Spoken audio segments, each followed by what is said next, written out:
जय राधा रमण हरि बोल। और बड़े पुत्रों को शापित कर दिया। इसी पुरुवंश में महाराज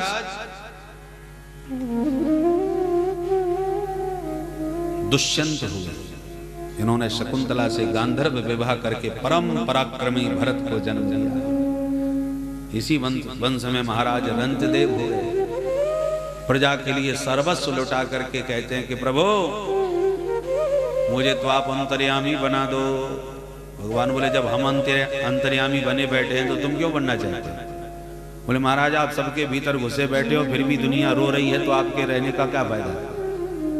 सब प्राणी दुखी हैं और सबके भीतर आप घुसे बैठे हो, उनका दुख तो दूर करते नहीं, तो क्या फायदा हुआ आपके अंतर्यामी बनने का? भगवान बोले तो तुम क्या कर लोगे? बोले आरती प्रपद्ये खिल देह भाजा अंतस्थितो ये न भवन्त्य दुखा। मैं उनके भीतर इसलिए बैठना चाहता हूं कि उनके प्रारब्ध का समस्त दुख मैं भोगता रहूं और मेरी प्रजा में कभी कोई प्राणी दुखी ना हो गए। ऐसे प्रजावत्सल महाराज रंतदेव। और इसी पवित्र वंश में परीक्षित तुम्हारा जन्म हुआ है। तुम भी उसी दुष्यंत पुत्र भरत के वंशज हो, इसलिए तुम सबके सब भारत कहलाते हो। अर्जुन को भी गीता में भगवान ने भारत कहा और भागवत में परीक्षित को भारत कहा गया। ये सब भरतवंशी होने के नाते भारत कहलाते हैं, पांडव। अब जो यदु महाराज थे, कुरु के सर्वश्रेष्ठ ज्येष्ठ भ्राता, उस यदुवंश में भगवान का प्राकट्य हुआ। यदुवंश में महाराज अजमीड, देममीड, सूरसेन प्रभृति बहुत सारे राजा हुए। सूरसेन के बेटा आनक दुंदुभी, जो बाद में वसुदेव के नाम से जाने गए। वसुदेव जी की सप्तम पत्नी देवकी के गर्भ से 8 बेटा हुए और एक बिटिया भई। उसमें 8वें बेटा बन के साक्षात कृष्ण कन्हैया पधारे। और जो बिटिया भई वो परीक्षित तुम्हारी दादी माँ लगती हैं, नाम है जिनका सुभद्रा देवी। अष्टमस्तु तयोरासीत् स्वयमेव हरिकिल सुभद्रा च महाभागा तब राजन पितामही। भगवान का प्राकट्य हुआ मथुरा के जेल खाने में, परंतु जन्म महोत्सव मना गोकुल के नंद भवन में। 4 वर्ष गोकुल में माखन मिश्री लीला खूब किए, खाए पी करके आनंद लिए।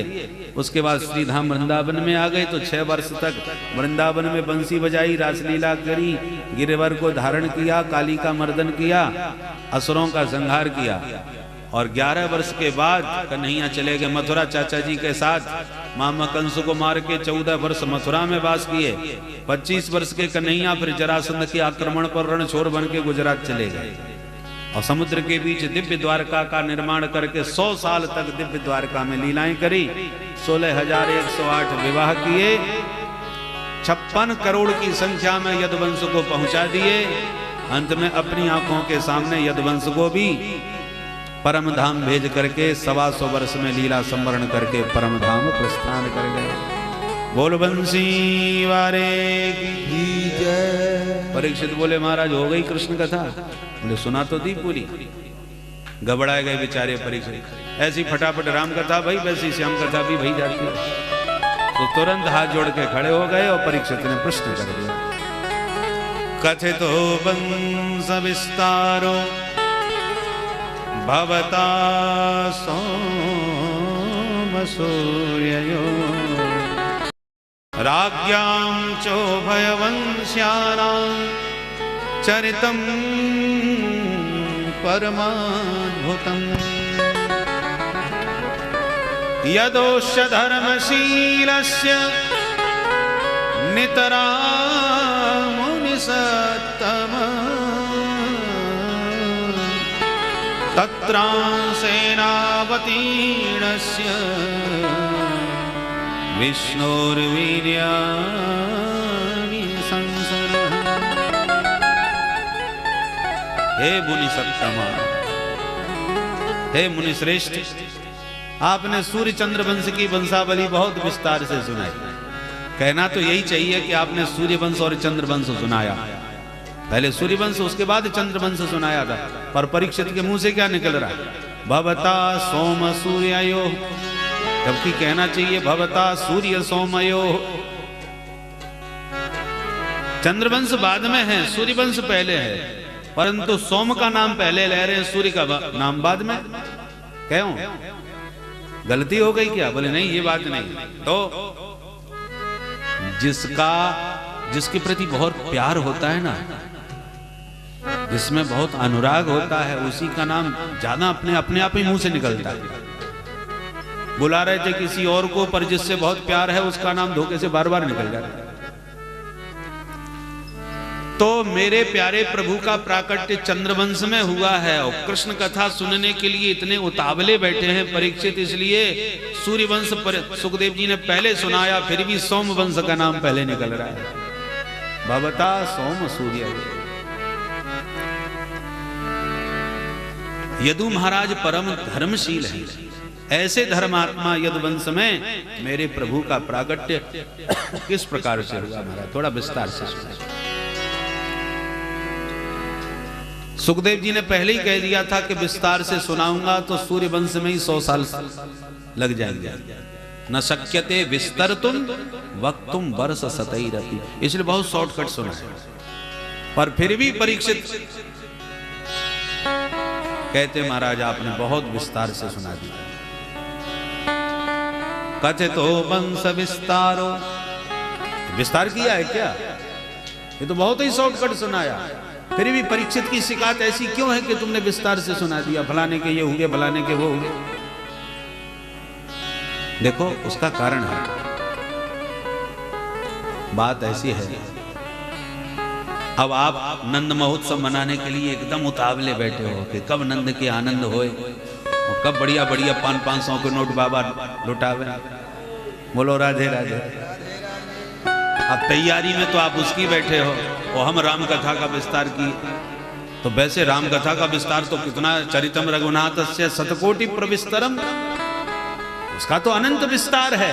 पर एक श्लोक में शॉर्टकट भी सुनाया, फिर भी आपको ये लगेगा अरे कहां राम कथा में बहे चले जा रहे हैं, फटाफट नंदोत्सव मनाओ ना। संक्षिप्त भी विस्तृत लगता है। उसी प्रकार इतना संक्षिप्त सूर्यवंश चंद्रवंश सुनाया, फिर भी परीक्षित कहते हैं कथितो वंश विस्तारो, आपने बहुत विस्तार कर दिया, क्योंकि मुझे तो कृष्ण कथा सुननी है। इसलिए क्यों सुननी है भाई आपको? बोले इसलिए सुननी है क्योंकि ये भवरोग की मीठी दवा है। भवरोग क्या है? पुनरपि जननम पुनरपि मरणम, ये भवरोग है। मरते समय भयंकर कष्ट, फिर दोबारा जब जन्म हो तो मां के पेट में 9 महीने तक बड़ा कष्ट, और फिर जन्म लेते समय कष्ट, और फिर जिंदगी भर तमाम कष्ट, मरने के बाद फिर कष्ट। तो जिंदगी भर हमेशा कष्टमय जीवन जो जीते हैं, उससे छुट्टी तभी मिलेगी जब मुक्ति मिलेगी, मोक्ष हो जाए।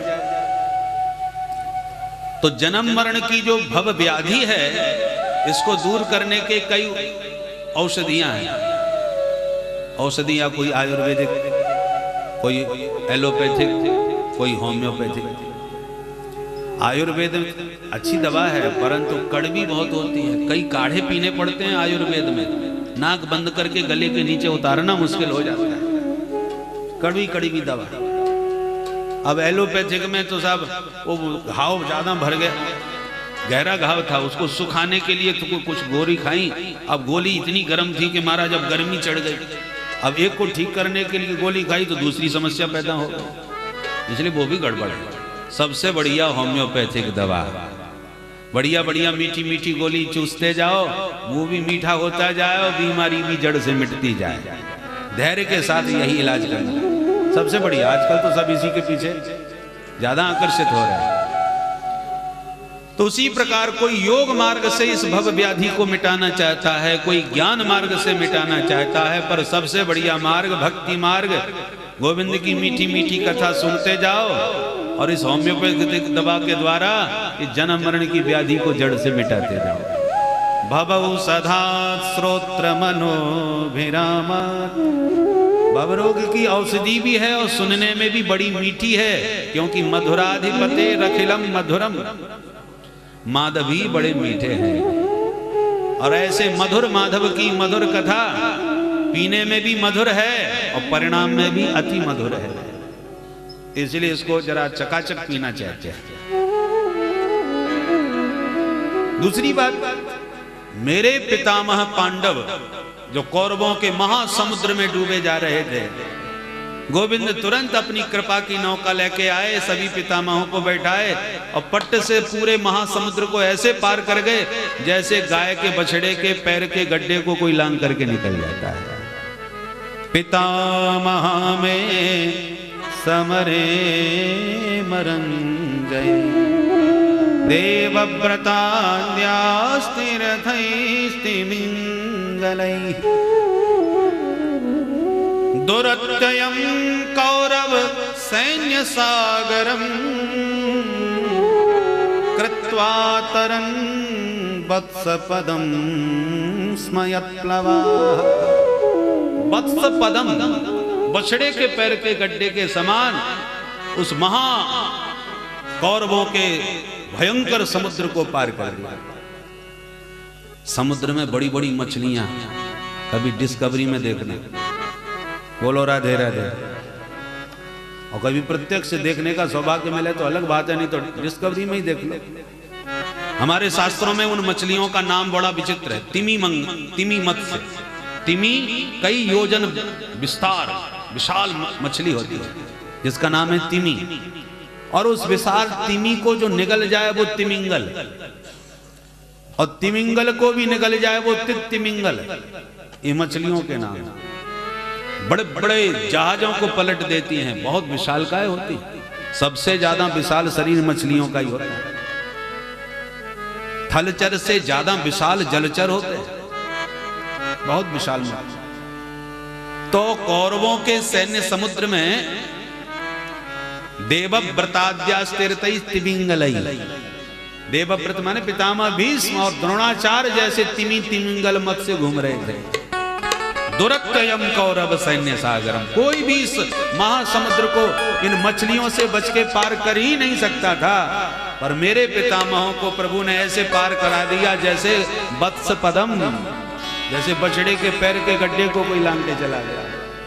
गरल सुधा रिपु करई मिताई, गरल सुधा रिपु करई मिताई, ओ पद सिंधु अनल से तलाई, ओ पद सिंधु अनल से तलाई, ओ पद सिंधु अनल से तलाई, ओ पद सिंधु अनल से तलाई, अनल से तलाई, अनल से तलाई।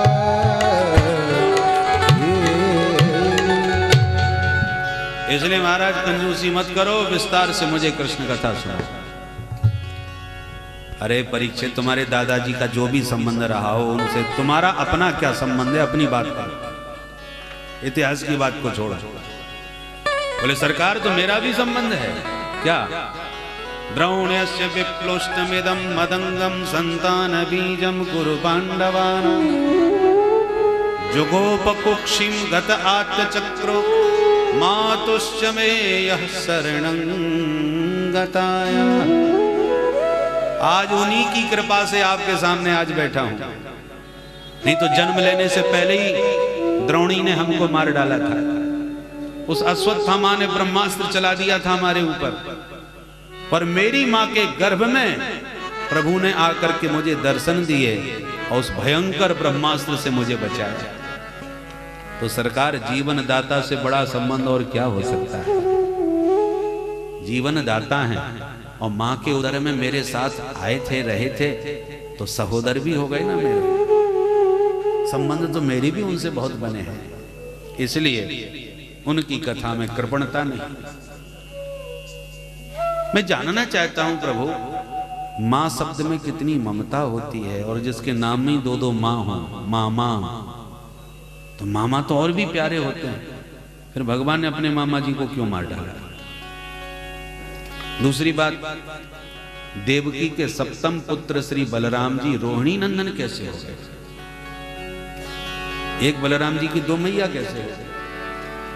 बहुत सारी जिज्ञासा मन में है, अतः सविस्तार मुझे कृष्ण कथा सुननी।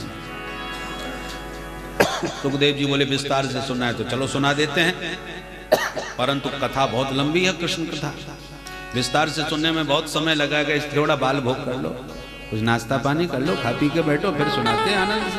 भूखे भजन न होई गोपाला, 4 दिन हो गए खाया पिया कुछ है ही नहीं तुम। परीक्षित बोले महाराज मैं जानता हूं भूख प्यास की पीड़ा क्या होती है। उस दिन मैं भूखा था सो खोपड़ी खराब हो गई, महाराज जी के गले में मरा सांप डाल दिया। उस दिन पता चला भूख का कि भूख क्या होती है। पर आज मैं सच कहता हूं, उस दिन 1 दिन की भूख बर्दाश्त नहीं हुई और आज मुझे 4 दिन हो गए पर भूख का पता भी नहीं चला। नई साति दुस्सहा क्षुण्मां त्यक्तो दमपि बाधते पिबन्तं त्वन्मुखाम्भोज च्युतं हरिकथामृतम्।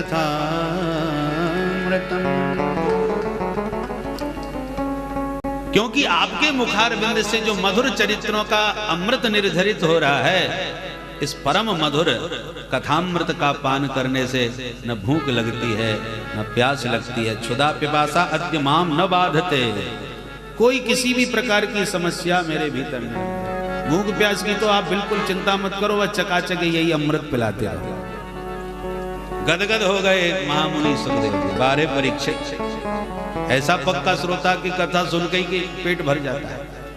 तो सुनो परीक्षित, हमें तुम्हारे ही कल्याण के लिए कथा नहीं सुना रहा, कथा सुनाने से मेरा भी तो हित है। कथा से 3 का कल्याण होता है। किस किस का?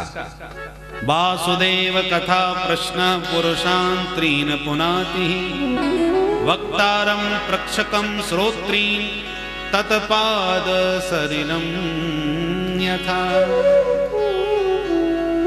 भगवान की कथा से 3 का कल्याण। किस किस का?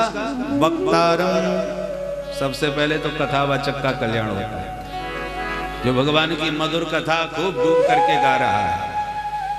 भाई सुनने वाला तो कुछ सुनता है, कुछ अनसुना कर देता है, कुछ गप्पों में निकाल देता है।